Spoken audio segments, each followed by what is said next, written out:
అందరికీ నమస్తే. Welcome to BRK. నేను మీ రమ్య. ఈరోజు మనతో పాటు మనోజ గారు ఉన్నారు.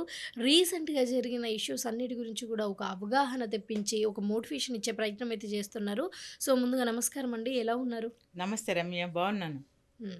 సో, ఈ మల్కాజ్‌గిరిలో జరిగిన సంఘటన ఏదైతే ఉందో, అది చాలా బాధాకరమైన విషయం. ఎందుకంటే, ఒక ఒక చిన్న గొడవ అంటే కోపాన్ని నియంత్రించుకోకపోవడం వల్ల, తన సొంత బిడ్డనే చంపేసిన వివాదం అయితే నెలకొల్పింది. సో, ఇక్కడ ముఖ్యంగా ఏంటి అంటే, ఈ చిన్న దెబ్బ తాకినా, లేకపోతే ఎవరైనా వచ్చి కొట్టినా, ఎలాంటి బాధ అనిపించినా మనం ముందుగా అమ్మ అని అంటాము. ఎందుకంటే, అక్కడ ఒక సేఫ్ అండ్ ప్రొటెక్షన్ ఉంటుంది అన్న ఫీలింగ్‌తోనే.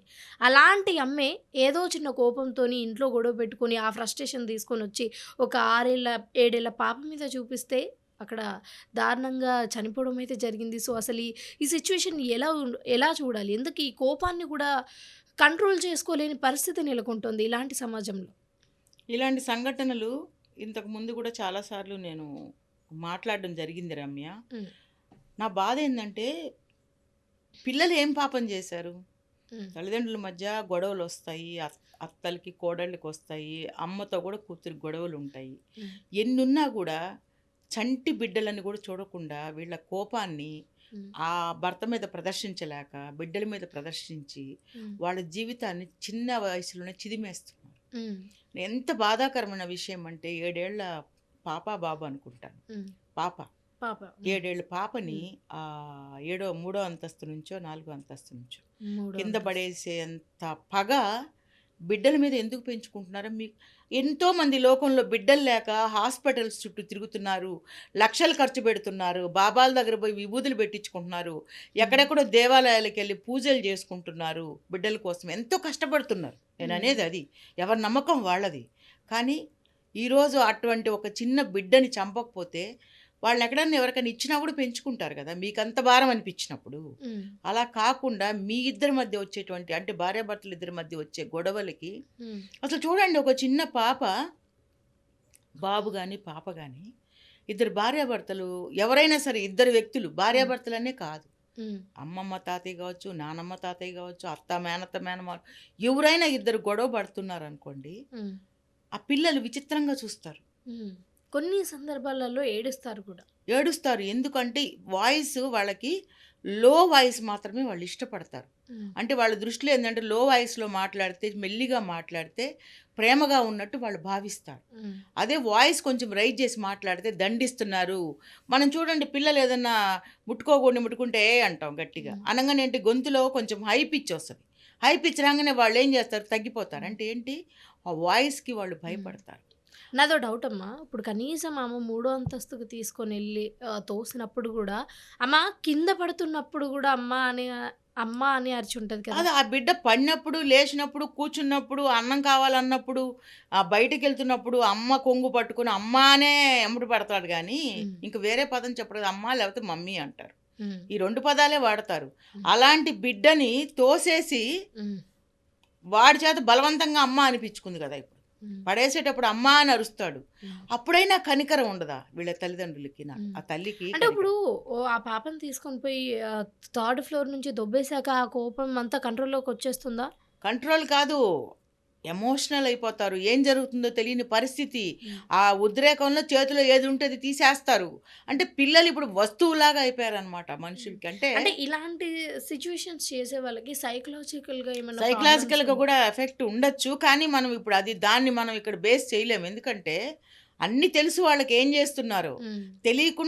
తెలియకుండా చేసేసానంటే అది కుదరదు. హ్మ్. ఎందుకంటే మెంటల్‌గా ఏమన్నా మైండ్ సరిగ్గా లేకనో, ఆమె అంటే మైండ్‌లో ఏదైనా ప్రాబ్లమ్ ఉందని డాక్టర్ సర్టిఫై చేస్తే తప్ప, మామూలుగా భార్యాభర్తలు గొడవ పడిన సందర్భంలో పిల్లని తీసుకెళ్ళి అంత పైనుంచి మూడో ఫ్లోర్ నుంచి తీసుకెళ్ళడము, ఆ మూడో ఫ్లోర్ నుంచి ఏస్తే పడితేనే కింద పడేస్తే చచ్చిపోద్దని ఇవన్నీ తెలుసు హ్మ్. కదా! అంటే ఇవన్నీ తెలుసు అన్నప్పుడు ఇప్పుడు ఇంట్లో వాళ్ళ కోపంలో చేసినప్పుడు హ్మ్. మూడో ఫ్లోర్ దాకా తీసుకెళ్ళి పడేయాల్సిన అవసరం లేదు. అక్కడే పడేయొచ్చు. హ్మ్. ఇంట్లోనే కిందకి తోసేయొచ్చు. అలా హ్మ్. కాదుగా. చంపాలనే ఉద్దేశంతో ఉంది కాబట్టే మూడో ఫ్లోర్ దగ్గరకు పొయ్యి అక్కడి నుంచి పిల్లని కింద పడేసింది. అంటే అంతటి ఒక కోపం గాని, పగ గాని ఏముంటుందంటారు కూతురు పైన? కూతురు మీద ఉండదు. హ్మ్. భార్యాభర్తల గొడవలు తీసుకెళ్ళి పిల్లల మీద రుద్దుతారనమాట. హ్మ్. చూడండి, భర్తతో ఒక డిస్కషన్ రాంగ్ బాగా కోపంగా ఒక డిస్కషన్ అయిందనుకోండి, హ్మ్. పిల్లలు మధ్యలోకి వచ్చేదని అడిగారనుకోండి, "చేరెవరు పూసుకోరా పక్కబో" అని హ్మ్. పిల్లల్ని కసురుతారు. అంటే యాక్చువల్‌గా అది చాలా చాలా చాలా తప్పు. అది ఆ ఎఫెక్ట్ కూడా పడుతూ ఉంటుంది పిల్లల పిల్లల మీద మీద. ఆ ప్రభావం హ్మ్. ఖచ్చితంగా పడతది. హ్మ్. గొడవ పడుతున్నారు తల్లిదండ్రులు అని తెలిసినప్పుడు హ్మ్. వాళ్ళకి ఒకలాంటి అన్‌సెక్యూర్డ్ ఫీలింగ్ వచ్చేస్తది. హ్మ్. ఒక ఇద్దరు సఖ్యంగా ఉంటేనే, అన్యోన్యంగా ఉంటేనే ఆ పిల్లలకి సెక్యూర్డ్ ఫీలింగ్ వస్తది. హ్మ్. ఎప్పుడైతే వాళ్ళ మధ్య గొడవ జరుగుతుందని పిల్లలు నోటీస్ చేశారో, హ్మ్. వాళ్ళు కూడా భయంతో దాంకుంటారు. కొన్నిసార్లు బిక్కుబిక్కుమంటారు. హ్మ్. ఎక్కడ వీళ్ళిద్దరు కొట్టేసుకుంటారో, హ్మ్. మధ్యలో పోతే మనకెక్కడ దెబ్బలు తగులుతాయో, హ్మ్. మనల్ని ఏమన్నా అంటారేమోనని భయము పిల్లల్లో ఆటోమేటిక్‌గా ఉంటది. హ్మ్. ఆ భయం ఉన్నా లేకపోయినా ఈవిడ అతని వల్ల పుట్టిన బిడ్డ గాబట్టి, ఆ కోపాన్ని హ్మ్. ఆ బిడ్డ మీద చూపించటానికి తీసుకెళ్ళి అతని మీద చూపించలేని కోపాన్ని పిల్ల మీద చూపించి తీసుకెళ్ళి బాల్కనీలో నుంచి ఇసిరేసింది. అంటే కాదమ్మా, చిన్న సందేహం. ఇప్పుడు ఇంట్లో భార్యాభర్తలకు గొడవలైనప్పుడు భర్తకి గాని, లేకపోతే ఇంట్లో ఉన్న వాళ్ళ అత్తమామలకి గాని ఒక ఐడియా ఉండుంటుంది. ఇప్పుడు కోపమొస్తే నా కోడలు ఏం చేస్తుంది, చేతిలో ఏదుంటే అది బట్టి ఇసిరేయడము, ఇలా చేస్తుంది ఇవన్నీ అని ఇంతకుముందు ముందే జరిగుంటాయి. తెలిసుంటుంది. జరిగుంటాయి. జరిగుంటాయి. అలాంటప్పుడైనా ఈ కోపంలో, ఇలాంటి సిట్యుయేషన్‌లో ఆమంత కోపంలో ఉన్నప్పుడు బిడ్డని తీసుకొని పైకెళ్తుంటే వీళ్ళేం చేశారు తీసుకోకుండా? ఇప్పుడు మీరన్నదానికి ఒక ఆన్సర్ ఉందమ్మా. ఇదివరకటి రోజుల్లో తల్లిదండ్రులనో, అత్తమామలనో, హ్మ్. ఏదో ఎవరినమ్మా జేజీలనో తెచ్చుకొని ఇంట్లో పెట్టుకొని చూసేవాళ్ళు. హ్మ్. ఇప్పుడేందంటే నాకు నువ్వు, నీకు నేను, మనిద్దరికొకరు అంతే. హ్మ్. హ్మ్. భార్యాభర్త, బిడ్డ అంతే. ఇంకొక నాలుగో మనిషి కూడా ఉండేది లేదు దాంట్లో ఇంట్లో. వాళ్ళ అత్తమామ గూడా ఉన్నారంట. ఉన్నా కూడా అంటే ఈ అమ్మాయి హ్మ్. కన్న బిడ్డని అట్లా పడేస్తదని చెప్పి ఎవరు ఊహించుండరు. హ్మ్. కన్న బిడ్డని తీసుకెళ్ళి బాల్కనీలో నుంచి ఇసిరేసి చంపేస్తదన్నంత అబ్బాయినేమన్నా చేస్తది, ఆళ్ళు భర్తనేమన్నా చేస్తదేమో అనుకుంటారు గానీ, హ్మ్. కన్న బిడ్డని చంపుకుంటది అంత దుర్మార్గురాలని ఎవరు అనుకోరు కదా! హ్మ్. ఇవాళ రేపు మానవ సంబంధాలన్నీ చాలా భయంకరంగా తయారవుతున్నాయి.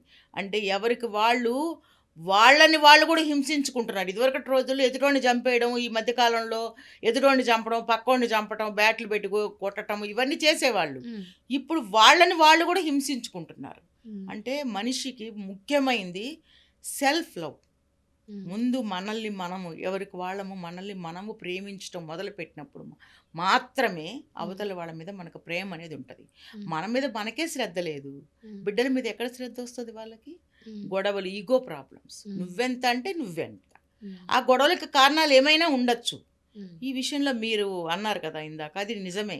హ్మ్. పెద్దలు పట్టించుకుని ఇంత ఏదో ఇది ఒక పెద్ద సీరియస్‌గా వచ్చేటట్టుందని చెప్పి బిడ్డల్ని పక్కకి తీసుకెళ్ళాలి అనేటువంటి జ్ఞానము హ్మ్. పెద్దవాళ్ళకు ఉండాల. హ్మ్. జ్ఞానమనే అంటా నేను. హ్మ్. ఎందుకంటే వాళ్ళు ఏ ఏజోళ్ళని కానియండి. హ్మ్. ఆ జ్ఞానం అనేది ఆ కోపము తెలుస్తుంది కదా! ఏదో జరగబోతుంది అనేటువంటి ఒక వాసన, ఒక స్మెల్ తెలుస్తది. ఇదేదో జరగడానికి జరిగేటట్టుందన్నప్పుడు కొంచెం అలర్ట్ అయ్యి ఉంటే బాగుండేది. హ్మ్. ఈరోజు ఆ చిన్న బిడ్డ మరణాన్ని ఆపగలిగేవాళ్ళు. హ్మ్. ఓకే అమ్మా. Thank you so much. చాలా చక్కటి విశేషాలన్నీ గూడా ఈరోజు మీరు మాతో షేర్ చేసుకున్నట్టు, మీరన్నట్టుగా కోపాన్ని నియంత్రించుకోవాలి అంటే చాలా రకాల కారణాలుండొచ్చు. ఈ మధ్య కాలంలో మనము రాత్రి షిఫ్ట్‌లు చేయడం గావచ్చు, లేకపోతే ఆఫీస్ స్ట్రెస్ కావచ్చు, భార్యాభర్తల మధ్యలో సఖ్యత లేకపోవచ్చు. ఏదేమైనప్పటికీ గూడా మన లైఫ్, మన కోపము మన నియంత్రణలో పెట్టుకుంటే మనకు మంచిది, ఎదుటి వాళ్ళకు మంచిది. అలాగే మనము కోపంలో ఉన్నప్పుడు ఎలాంటి డెసిషన్స్ తీసుకోకుండా ఒక 1 అవర్, 2 అవర్స్ ఆగితే ఆ కోపం స్థాయి కాస్త తారాస్థాయి నుంచి కొంచెమైనా కిందికి దిగొస్తుంది. సో, అప్పుడు మీరేం చేస్తున్నారు అన్నది ముఖ్యం. సో, కోపంలో అన్ని చేసేసిన తర్వాత అయ్యో! ఇది అయిపోయిందే అని తర్వాత బాధపడినా ఏం రాదు. సో, థాంక్ యూ అమ్మ. మీ మాటలు మమ్మల్ని ఎంతో ప్రభావితం చేస్తాయి. Thank you Ramya.